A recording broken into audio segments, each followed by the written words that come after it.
Welcome to mega TV burning topic. Trinamool Congress సామ్రాజ్యం ఇప్పుడు చరిత్రలోనే అత్యంత ఘోరమైన సంక్షోభంలో పడిపోయింది. అధికారాన్ని కోల్పోయిన మమతా బెనర్జీ ప్రస్తుతం తన సొంత ఎంపీలను కూడా కాపాడుకోలేని నిస్సహాయ స్థితికి చేరుకున్నారు. టీఎంసీకి చెందిన అత్యధిక శాతం మంది ఎంపీలు తిరుగుబాటు చేసి బీజేపీ వైపు క్యూ కడుతున్నారు. ఈ పరిణామంతో పార్లమెంట్లో ప్రతిపక్షాల బలం నామమాత్రంగా మారిపోగా కేంద్రంలోని ఎన్డీఏ కూటమికి అజేయమైన శక్తిగా అవతరించింది. ఉభయ సభల్లోనూ రాజ్యాంగ సవరణలకు అవసరమైన 3/2 మెజార్టీ మార్కును అందుకోవడం ఇప్పుడు బీజేపీకి అత్యంత సులువుగా మారింది. జాతీయ స్థాయిలో వస్తున్న ఈ నయా ట్రెండ్ను గమనిస్తున్న మిగతా ప్రాంతీయ పార్టీలు కూడా తీవ్ర అలర్ట్ అవుతున్నాయి. కేంద్రంతో ఘర్షణ పడి సర్వస్వం కోల్పోవడం కంటే సానుకూలంగా ఉండటమే మేలని వైఎస్ఆర్సీపీ, బీజేడీ, డిఎంకే వంటి పార్టీలు భావిస్తున్నాయి. అందుకే మోదీ ప్రభుత్వం పార్లమెంట్లో ప్రవేశపెట్టబోయే బిల్లులకు తమ రాష్ట్ర ప్రయోజనాల నెపంతో మద్దతు ఇవ్వడానికి ఇవి సిద్ధమవుతున్నాయి. ఈ తిరుగులేని సంఖ్యాబలంతో మహిళా రిజర్వేషన్లు, నియోజకవర్గాల పునర్విభజన వంటి కీలక నిర్ణయాలు కేంద్ర ప్రభుత్వం వేగవంతం చేయనుంది. బెంగాల్ సంక్షోభం కేంద్రంగా దేశ రాజకీయాల్లో సాగుతున్న ఈ మైండ్ గేమ్కు సంబంధించి డీటెయిల్స్ ఏంటో తెలుసుకోవాలంటే లెట్స్ వాచ్.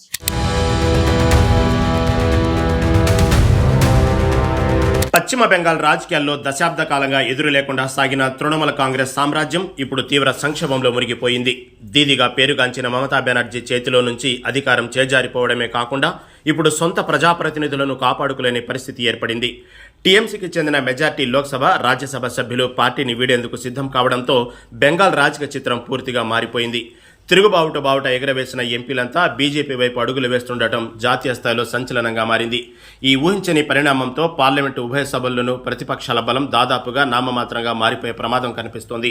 మరోవైపు కేంద్రంలో అధికారంలో ఉన్న ఎన్డీఏ కూటమికి ఈ వలసలు సరికొత్త బలాన్ని చేకూరుస్తున్నాయని చెప్పవచ్చు. విపక్షాల బలహీనతను ఆసరాగా చేసుకుని బీజేపీ నేతృత్వంలోని కూటమి ఢిల్లీ పీఠంపై మరింత అజేయమైన శక్తిగా అవతరిస్తోంది.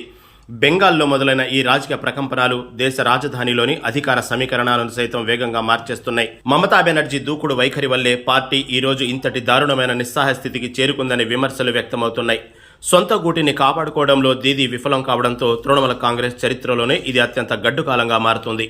మొత్తానికి బెంగాల్లో సాగుతున్న ఈ రాజకీయ నాటకం ఇప్పుడు దేశవ్యాప్తంగా ఉత్కంఠను రేకెత్తిస్తూ చివరి అంకానికి చేరుకుంది.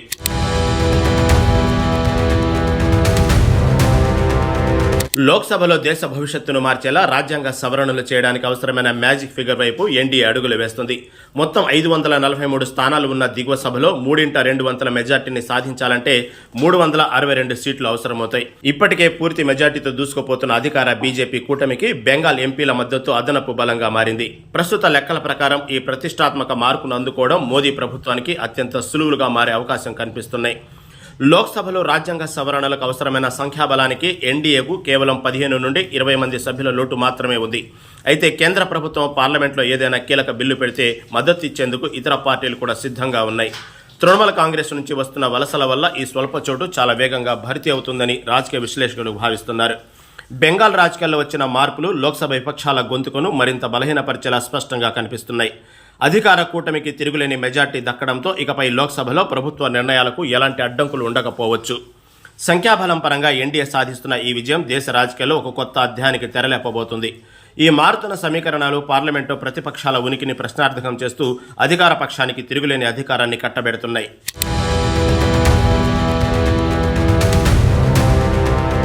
పెద్దల సభైన రాజ్యసభలో కూడా కేంద్ర ప్రభుత్వానికి ఎదురులేని రాజ్యాంగ సవరణల మెజార్టీ దక్కేందుకు మార్గం సుగమమైంది. మొత్తం 245 స్థానాలు ఉన్న ఎగువ సభలో 3/2 మెజార్టీ సాధించడానికి 164 సీట్ల సంఖ్యాబలం అవసరం.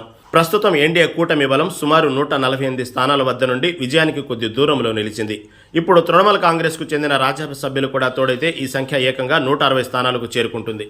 దీనివల్ల రాజ్యసభలో కూడా రాజ్యాంగ సవరణలు చేయడానికి ఎన్డీఏకు కేవలం 4 నుండి 5 మంది సభ్యుల లోటు మాత్రమే మిగులుతుంది. ఈ స్వల్ప వ్యత్యాసాన్ని భర్తీ చేయడమే ప్రస్తుత రాజకీయ వాతావరణంలో బీజేపీకి ఏమాత్రం కష్టమైన పని కాదనేది వాస్తవం. ఏ కూటమిలో లేని వైఎస్ఆర్ కాంగ్రెస్ లాంటి ప్రాంతీయ పార్టీలు అడగకుండానే కేంద్రానికి మద్దతు ఇవ్వడానికి సిద్ధంగా ఉన్నాయి. ఇన్నాళ్లు కేంద్ర ప్రభుత్వ విధానాలను వ్యతిరేకిస్తూ వచ్చిన డిఎంకే లాంటి పార్టీలు కూడా ఇప్పుడు తప్పించుకునే ప్రయత్నం చేయలేవు. రాజ్యసభలో మారుతున్న ఈ బలబలాలు కేంద్రంలోని మోదీ ప్రభుత్వానికి మరిన్ని విప్లవాత్మక నిర్ణయాలు తీసుకునే అవకాశాన్ని కల్పిస్తున్నాయి. ఎగువ సభలో ప్రతిపక్షాలు ఆశించిన స్థాయిలో అడ్డుకోలేకపోవడంతో అధికార కూటమి హవా స్పష్టంగా కనిపిస్తుంది. ఈ పరిణామాలు రాజ్యసభలో ప్రతిపక్షాల వ్యూహాలకు పూర్తిగా దెబ్బతీస్తూ అధికార పక్షానికి తిరుగులేని విజయాన్ని అందిస్తున్నాయి.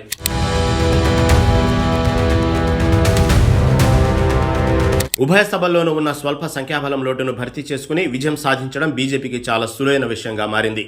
జాతీయ స్థాయిలో వేగంగా మారుతున్న ఈ సరికొత్త రాజకీయ ట్రెండ్ను ప్రాంతీయ పార్టీలు నిశితంగా గమనిస్తున్నాయి. ఆంధ్రప్రదేశ్ నుంచి వైసీపీ, తమిళనాడు నుంచి డీఎంకే వంటి పార్టీలు తమ వ్యూహాలను మారుస్తున్నాయి. ఈ ప్రాంతీయ శక్తులని సందర్భాన్ని బట్టి తమ రాష్ట్ర ప్రయోజనాల నెపంతో కేంద్ర ప్రభుత్వానికి బిల్లుల వారీగా మద్దతు ఇవ్వడానికి సిద్ధపడుతున్నాయి. కేంద్ర ప్రభుత్వంతో సఖ్యతగా ఉంటూనే రాష్ట్రాల్లో తమ ఉనికిని కాపాడుకోవాలనే లౌక్యపు రాజకీయాలను ఈ పార్టీలు నమ్ముకున్నాయి. ఢిల్లీ పెద్దలతో శత్రుత్వం పెట్టుకోవడం కంటే సానుకూలంగా వ్యవహరించడమే ప్రస్తుత పరిస్థితుల్లో శ్రేయస్కరమని భావిస్తున్నాయి.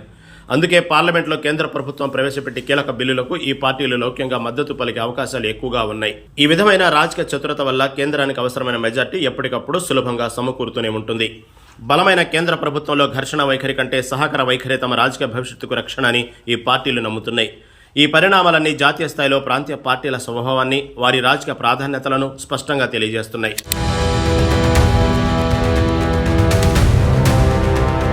ప్రస్తుత దేశ రాజకీయ వాతావరణంలో కేంద్రంలోని శక్తివంతమైన బీజేపీని నేరుగా ఢీకొట్టే సాహసం ఏ ప్రాంతీయ పార్టీ చేయడం లేదు.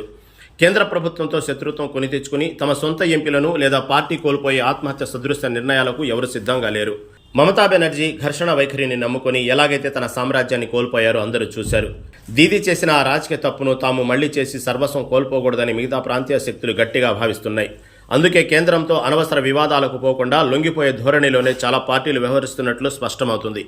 ఫలితంగా పార్లమెంట్లో తిరుగులేని 200 మెజార్టీ వైపు దూసుకుపోతున్న బీజేపీని అడ్డుకోవడం ఎవరికీ సాధ్యం కావడం లేదు. ప్రస్తుత రాజకీయ శూన్య పరిస్థితుల్లో విపక్ష కూటమి అస్సలు కోలుకోలేని విధంగా దెబ్బతిన్నదనేది నిర్వివాదాంశం. ప్రాంతీయ పార్టీల భయాలు, ఆత్మరక్షణ ధోరణి అధికార బీజేపీకి మరింతగా కలిసి వస్తుందని చెప్పవచ్చు. బలమైన ప్రత్యామ్నాయం లేకపోవడంతో కేంద్ర ప్రభుత్వం దేశవ్యాప్తంగా తన రాజకీయ ఘటనను మరింత బిగిస్తోంది. బెంగాల్ సంక్షోభం ఇచ్చిన పాఠాలతో మిగిలిన రాష్ట్రాలు, పార్టీలు కూడా తమ రాజకీయ వ్యూహాలను పూర్తిగా మార్చేసుకుంటున్నాయి.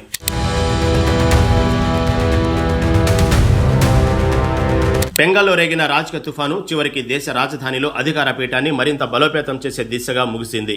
మమతా బెనర్జీ సామ్రాజ్యం కుప్పకూలడంతో జాతీయ స్థాయిలో ప్రతిపక్షాల ఐక్యత పూర్తిగా దెబ్బతిన్నట్లు స్పష్టమవుతుంది. బలమైన ప్రాంతీయ శక్తులు సైతం ఇప్పుడు కేంద్ర ప్రభుత్వంతో సఖ్యత కోసమే లౌక్యంగా అడుగులు వేస్తున్నాయి. పార్లమెంట్లో తిరుగులేని 200 మెజార్టీ వైపు దూసుకుపోతున్న బీజేపీని అడ్డుకోవడం ప్రస్తుత పరిస్థితుల్లో ఎవరికీ సాధ్యం కావడం లేదు. మహిళా రిజర్వేషన్లు, డీలిమిటేషన్ వంటి చారిత్రక నిర్ణయాలతో దేశ రాజకీయ భవిష్యత్తును మార్చడానికి మోదీ ప్రభుత్వం సిద్ధమైంది. విపక్షాల నిస్సహాయత, ప్రాంతీయ పార్టీల ఆత్మరక్షణ ధోరణి కేంద్ర అధికార కూటమికి అజేయమైన శక్తినిచ్చాయి. ఈ పరిణామాలు రాబోయే రోజుల్లో భారత రాజకీయ చిత్రపటాన్ని సరికొత్త కోణంలో ఆవిష్కరించబోతున్నాయనేది వాస్తవం. ప్రజాస్వామ్యంలో బలమైన ప్రతిపక్షం లేని ఈ శూన్య పరిస్థితిని ఎటువంటి పరిణామాలకు దారితీస్తుందో కాలమే నిర్ణయించాలి. వ్యూహ ప్రతివ్యూహాలతో సాగుతున్న ఈ నయా రాజకీయంలో కేంద్ర ప్రభుత్వ నిర్ణయాలు ఎంతవరకు సఫలీకృతం అవుతాయో చూడాలి.